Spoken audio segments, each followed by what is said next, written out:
আগের শর্টসে তো দেখলে যে আমাদের আজকে পিঠে বানানো হয়ে গেছে, ওই ঠাম্মাটাই বানিয়ে দিয়েছে। আর সন্ধ্যেবেলা দেখি এখানে মা এখন সরু চাকলি পিঠে বানাতে বসেছে। আমার মায়ের কিন্তু এই পিঠে বানানোর হাতে করি আমার ঠাম্মার কাছ থেকে। আমার ঠাম্মা যতদিন ছিলেন ততদিন কিন্তু মাকে পিঠে বানাতে হয়নি, ঠাম্মাই সব পিঠে বানাতো।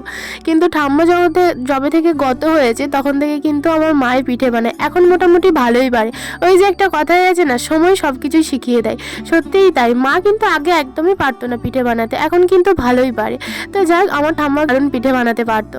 তো যাই হোক, এখন মা দেখো সরু চাকলি পিঠে বানাচ্ছে, আরও অনেক কিছু পিঠে হবে। তো একটা ভিডিওর মাধ্যমে তো তোমাদের পারবো না, তাই এখন সরু চাকলির ভিডিওটাই তোমাদের সাথে শেয়ার করি। পরে কি পিঠে মা বানাচ্ছে সেটা পরের অন্য কোনো শর্টসে তোমাদের সাথে শেয়ার করব। তো তোমাদের বাড়িতে পৌষ পার্বণ উপলক্ষে কী কী পিঠে হলো আমাকে কিন্তু অবশ্যই কমেন্ট করে জানাতে ভুলো না কিন্তু।